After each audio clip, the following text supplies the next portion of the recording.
Bonsoir, mesdames et messieurs. Merci beaucoup d'être ici. Donc, effectivement, je dirige le Centre de recherche en cancérologie de Lyon, qui est une structure assez importante, 450 personnes, 21 équipes, 130 chercheurs et enseignants-chercheurs, et qui développe une recherche totalement dédiée à la biologie du cancer, pour faire simple.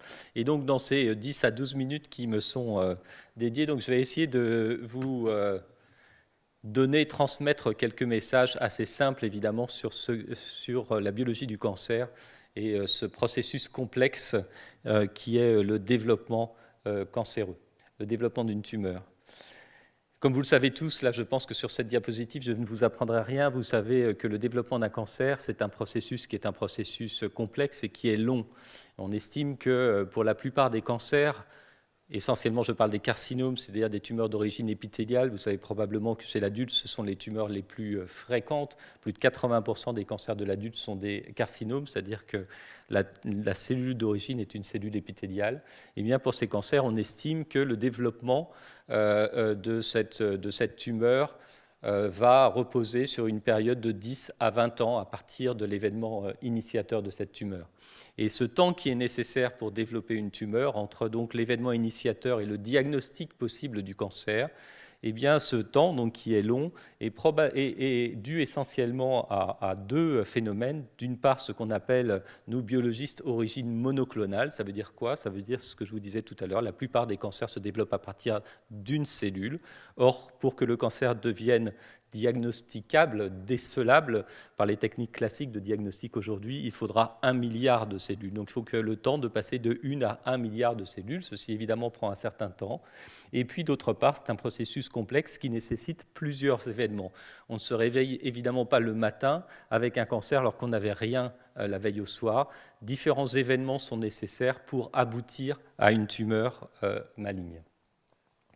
Alors, ceci étant, on peut essayer de simplifier, de présenter de façon relativement simple ce processus de cancérisation, le développement d'un cancer, et on peut même essayer de caricaturer en disant qu'il y a 3 étapes essentielles qu'on retrouve dans la plupart des histoires donc, de cancérogénèse. 3 étapes essentielles.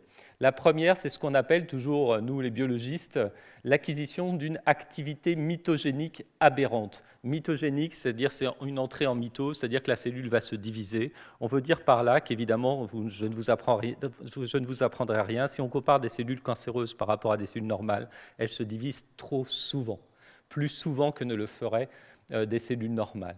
Pourquoi elles se divisent plus souvent? Parce qu'effectivement, au départ, une cellule, puis les cellules filles, 2, puis 4, puis 8, etc., eh bien, auront acquis une anomalie, souvent une mutation, qui va leur conférer une capacité anormale de prolifération cellulaire. Et ces mutations, ici donc vous avez une cellule qui est représentée en gros, eh bien ces mutations vont affecter essentiellement des gènes qui codent pour des facteurs qui sont impliqués, qui codent pour des protéines bien sûr, protéines impliquées dans ces voies de signalisation qu'on appelle les voies de signalisation mitogéniques, c'est-à-dire que ces voies qui de l'extérieur jusqu'à l'intérieur de la cellule vont transmettre le signal de division cellulaire, ce signal étant intégré au niveau du noyau de la cellule, qui est en fait son cerveau quelque part, pour permettre la division cellulaire. Donc s'il y a trop de prolifération dans les cellules cancéreuses, c'est parce qu'il y a des anomalies qui s'accumulent progressivement au cours du développement d'un cancer et qui vont affecter ces facteurs clés pour le contrôle de la division cellulaire.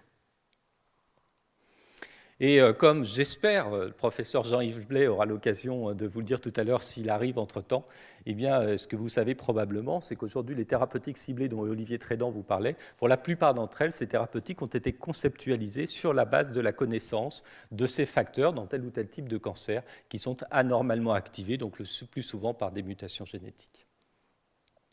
La deuxième étape essentielle, c'est ce qu'on appelle l'inhibition des systèmes de sauvegarde. Alors pourquoi ? Parce qu'il y a quelque chose qui est presque contre-intuitif. Si vous prenez des cellules normales, donc vous pouvez le faire expérimentalement, et on sait maintenant, depuis peu d'années, mais on le sait maintenant, que c'est la même chose donc in vivo, c'est-à-dire chez l'individu. Si vous prenez des cellules normales et que vous provoquez une activation mitogénique aberrante, c'est-à-dire qu'expérimentalement, vous provoquez une mutation qui va activer ces voies de signalisation qui poussent la cellule vers la division. Vous attendez à quoi, a priori? Vous attendez à ce que les cellules prolifèrent trop. Première étape vers la transformation. Eh bien, de façon paradoxale, très tôt, après l'activation mitogénique aberrante, vous allez voir exactement l'inverse qui va se produire. C'est-à-dire que c'est vrai qu'il y a une courte phase où les cellules prolifèrent de façon anormale, mais en fait, très tôt, vous allez voir l'inverse. Les cellules vont s'arrêter définitivement de proliférer, soit parce qu'elles rentrent dans un système, d'un processus de vieillissement prématuré qu'on appelle sénescence prématurée, qui est un arrêt définitif de la prolifération cellulaire, soit parce que, encore de façon encore plus coercitive, la cellule va se suicider du fait de cette prolifération aberrante. Et donc, comme vous pouvez vous en douter, c'est un système de protection extrêmement efficace de notre organisme pour contrer le développement d'un cancer. Alors, je ne vais pas du tout vous expliquer, j'en ai pas le temps, et puis c'est peut-être pas très intéressant ce soir, mais comment ça se passe exactement? Ce qu'il faut savoir, en fait, c'est quand on a une activation mitogénique aberrante, eh bien ceci, parce que en fait, les divisions cellulaires, ce qu'on appelle les mitoses, ne sont pas bien régulées, ça provoque des cassures de l'ADN, et ces cassures de l'ADN sont un peu des signaux qui indique à la cellule que quelque chose ne se passe pas bien, et ça va activer des petits gendarmes à l'intérieur de la cellule. Vous avez peut-être entendu parler de la protéine P53, qui est un facteur protecteur contre ces divisions anormales, et donc P53 va bloquer cette prolifération aberrante en provoquant soit le suicide de la cellule, soit son vieillissement prématuré, et il n'y aura plus possibilité de développement d'un cancer, a priori, puisqu'il n'y aura plus de division cellulaire. Donc système de protection très efficace. Ce qui veut dire en pratique que pour qu'un cancer se développe jusqu'à une phase véritablement de tumeur maligne, il va falloir à un moment ou à un autre que les cellules cancéreuses trouvent un moyen pour échapper à ces gendarmes, c'est-à-dire donc à inactiver en particulier P53, ce qui explique pourquoi le gène P53 est le gène le plus souvent, plus fréquemment muté dans les cancers humains. Associé à ces étapes d'inhibition des mécanismes de sauvegarde, vous avez tous entendu parler d'autres processus qui sont absolument essentiels pour le développement d'un cancer, tels que le processus de néoangiogénèse, la formation de nouveaux vaisseaux, parce que toutes cellules cancéreuses qu'elles soient, elles ont besoin de nutriments, elles ont besoin d'oxygène, donc elles ont besoin de vaisseaux pour les nourrir, et donc elles vont permettre, ces cellules cancéreuses, elles vont permettre la formation de nouveaux vaisseaux. Et tout à l'heure, Jenny Valado vous parlera, je pense, de l'immunosurveillance, du rôle de l'immunosurveillance, qui est un autre système de protection contre le développement d'un cancer. Et puis la troisième étape, qui est une étape, comme vous le savez, très importante au cours du développement d'un cancer dans l'histoire clinique de la pathologie, c'est l'étape de dissémination métastatique. C'est-à-dire que certaines cellules cancéreuses vont pouvoir échapper à la tumeur primaire, envahir les tissus adjacents, entrer dans un vaisseau sanguin ou lymphatique pour aller disséminer, former une métastase à distance. Et comme vous le savez, c'est une étape péjorative, délétère pour le patient quand elle se produit. Alors très longtemps, en termes mécanistiques, on a pensé en fait que cette étape de dissémination métastatique était due à une ou deux mutations tardives au cours de la progression tumorale. On estime souvent que c'est une étape tardive du développement d'un cancer. Et ceci étant dû donc à quelques mutations supplémentaires qui affectent des gènes particuliers, par exemple les gènes qui codent pour les facteurs qui sont impliqués dans les interactions entre cellules-cellules. Ceci étant, il faut bien appréhender la complexité de ce processus au niveau biologique. Pour qu'il y ait formation d'une métastase à distance à partir d'une tumeur primaire, donc je prends toujours l'exemple des carcinomes, tumeurs d'origine épithéliale, il faut que ces cellules épithéliales, 1, perdent effectivement les interactions avec leurs cellules voisines pour avoir une certaine liberté. Il va falloir qu'elles traversent cette membrane basale qui est en fait la membrane qui soutient le tissu épithélial. Pour ceci, il va falloir qu'elles sécrètent des protéases. Il va falloir qu'elles se frayent un chemin dans les tissus adjacents. Il va falloir ensuite qu'elles trouvent un vaisseau sanguin, par exemple, et non seulement il va falloir qu'elles le trouvent, mais il va falloir qu'elles se frayent un chemin entre deux cellules endothéliales, ce qui a priori n'est évidemment pas le rôle du tout d'une cellule épithéliale. Elle va se retrouver dans la circulation. Il va falloir qu'elles survivent à ce stress physique extrêmement intense qu'est la circulation sanguine. Il va falloir que, pour une raison X ou Y, elles sortent du vaisseau sanguin, là encore, en se frayant un chemin entre deux cellules endothéliales. Elle va se retrouver dans un environnement qu'elle ne connaît pas, il va falloir qu'elle s'adapte à ce nouvel environnement, et petite cellule cancéreuse qui a fait tout ça et qui doit être bien fatiguée, il va falloir qu'elle reforme toute une tumeur. C'est une aventure absolument incroyable pour une cellule de faire tout ça, extrêmement délétère pour l'organisme, mais absolument extraordinaire au niveau de la cellule. Et il est très difficile de considérer, donc une ou deux petites mutations supplémentaires de facteurs particuliers peuvent permettre à une cellule, même cancéreuse, d'acquérir toutes les propriétés nécessaires pour faire ce long trajet. Et c'est pour ça qu'est née une autre hypothèse, il y a quelques années de ça, récemment, qui est qu'en fait, cette dissémination métastatique ne serait pas due à des mutations particulière de gènes particuliers, mais serait due en fait à une reprogrammation totale de la cellule cancéreuse. Un changement d'état de la cellule cancéreuse. Un peu imaginez la transformation d'une chenille en un papillon. C'est le même génome, il n'y a pas de mutation. Prenez le génome des deux individus ici, c'est exactement le même. Simplement, à un moment, il y a une reprogrammation totale de ces cellules, et donc on va avoir un changement qui est à la fois phénotypique, la morphologie qui n'est pas la même, et fonctionnelle. Il y en a un qui peut voler, par exemple, l'autre ne le peut pas. C'est ce qui se passe au niveau de ce qu'on appelle cette transition épithélio-mésenchymateuse. Et juste un mot sur la transition épithélio-mésenchymateuse, c'est en fait un processus embryonnaire qui est essentiel au niveau de l'embryogénèse. Il n'y a pas de formation d'embryon sans transition épithélio-mésenchymateuse. Et comme son nom l'indique, ça paraît très compliqué, mais en fait c'est très simple. C'est la transformation normale d'une cellule épithéliale, ces cellules épithéliales qui forment des tissus parfaitement organisés, en une cellule dite mésenchymateuse, pour faire simple, un fibroblaste. La grande différence entre ces deux types cellulaires, comme vous le voyez ici, c'est qu'ici, on a des cellules qui sont attachées les unes aux autres pour former ce tissu organisé, qui est un épithélium, alors qu'ici, ce sont des cellules avec très peu d'interaction, donc très motiles, avec beaucoup de liberté.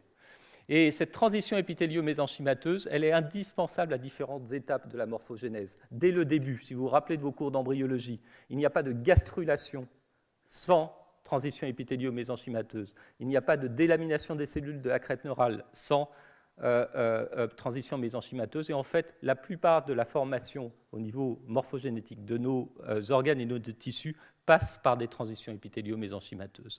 Transition mésenchymateuse, avec ça, je ne sais pas comment je vais faire d'ailleurs. En fait, est-ce que c'est possible de me faire partir le film? Parce qu'avec ça, je ne sais pas du tout. Voilà. Vous avez ici expérimentalement, vous aviez ici des cellules rondes, si vous avez vu au départ, qui étaient là, qui ne bougeaient pas. Et ici, on provoque expérimentalement une transition épithélio-mésenchymateuse. Vous voyez un changement de morphologie. Les cellules s'allongent, vous voyez, c'est rond au départ. Vous avez les cellules qui vont s'allonger petit à petit, qui vont donner des cellules donc, comme des fibroblastes. Et qu'est-ce que vous voyez surtout? Les cellules deviennent mobiles. Et elles se promènent. Chacune commence à se promener. C'est ce qui se passe au niveau d'un embryon. En passant par cette transition épithélio-mésenchymateuse, les cellules gagnent des capacités de motilité. Et donc, sur cette base, eh bien, on a pensé qu'une réactivation aberrante de cette transition épithélio-mésenchymateuse au sein d'une tumeur pouvait permettre, par cette simple reprogrammation, de fournir à ces cellules cancéreuses des propriétés de motilité, d'invasion, qui vont donc favoriser cette dissémination métastatique. Et effectivement, nous et d'autres avons pu montrer que cette transition épithélio-mésenchymateuse pouvait être fréquemment réactivée dans différents types de cancers et ainsi permettre le gain de ses capacités d'invasion et de dissémination. Mais on a également pu montrer que cette transition épithélio-mésenchymateuse provoquait l'inactivation des systèmes de sauvegarde dont je parlais tout à l'heure.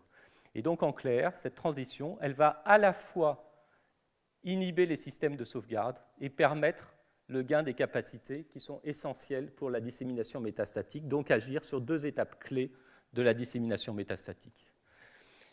À partir de là, on peut considérer que ce serait bien de pouvoir prévenir cette transition épithélio-mésenchymateuse dans les cancers.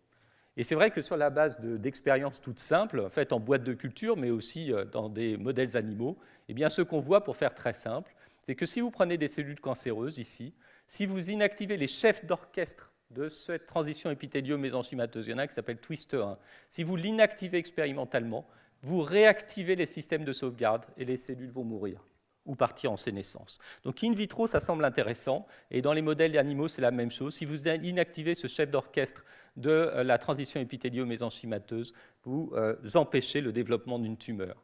D'où évidemment l'importance d'essayer de faire ça avec une vision cette fois-ci thérapeutique. Alors là, c'est un énorme pas à franchir, mais donc c'est ce que nous faisons à l'heure actuelle dans notre laboratoire.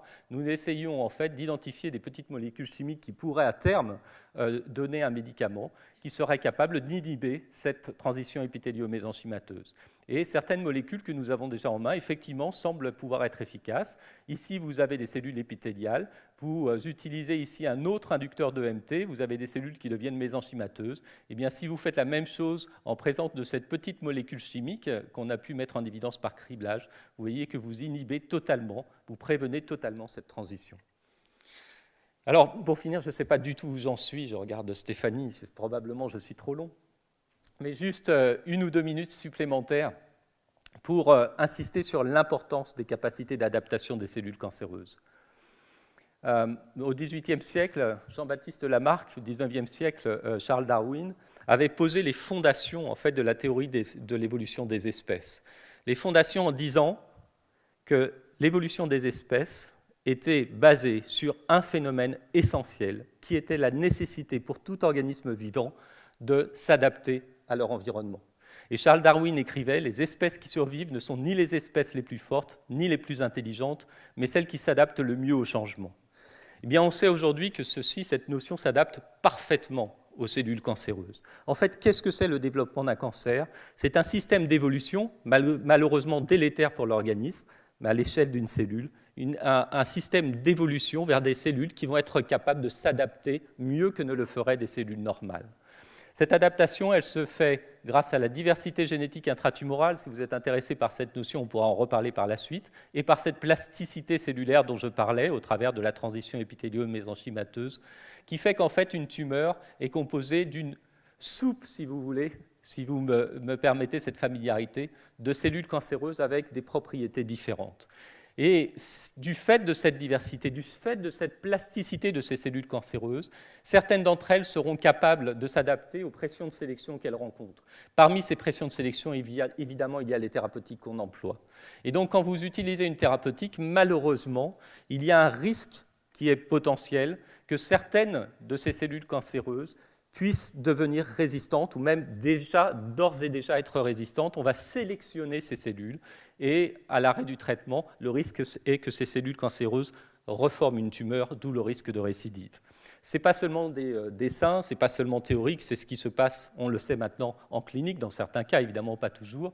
Vous avez ici ce cas de patient atteint de mélanome hautement métastatique, avec des nodules cutanés, comme vous pouvez le voir ici, traité par une thérapeutique ciblée, le vemurafenib, qui va cibler cette mutation particulière de BRAF qu'on retrouve souvent dans les mélanomes. Résultat extrêmement spectaculaire, comme vous pouvez le voir, régression complète en quelques semaines de ces nodules cutanés et de ces métastases. Malheureusement, juste quelques semaines plus tard, toutes les métastases sont réapparues, tous les nodules cutanés sont réapparus. Pourquoi? Parce qu'effectivement, certaines de ces cellules étaient résistantes, elles étaient en faible nombre dans chacun de ces nodules, chacune de ces métastases, mais le traitement les a sélectionnés et la tumeur a pu récidiver. Donc pour finir, je parle souvent, quand je parle de la recherche en cancérologie, je compare souvent la recherche à une course de haies. Une course de haies, pourquoi? Une course d'abord. Pourquoi? Parce qu'il faut aller vite, parce qu'évidemment, on est en train de parler d'un problème majeur de santé publique, et parce qu'on avance. Et il faut bien savoir qu'on avance réellement. On estime qu'au début du XXe siècle, on guérissait environ 8% des patients atteints de cancer. Aujourd'hui, on en guérit plus de 50%. Ce sont des avancées absolument majeures. Ces avancées ont été réalisées grâce à des progrès importants en chirurgie, en radiothérapie, en chimiothérapie, et il est tout à fait clair que les thérapeutiques ciblées, les immunothérapies dont on va vous parler maintenant, permettent déjà et vont permettre de franchir certaines haies. Je suis absolument convaincu, en tant que biologiste, qu'une haie extrêmement importante sera franchie quand on sera capable de contrer les capacités d'adaptation des cellules cancéreuses. Voilà, je m'arrête là et je vous remercie beaucoup pour votre attention.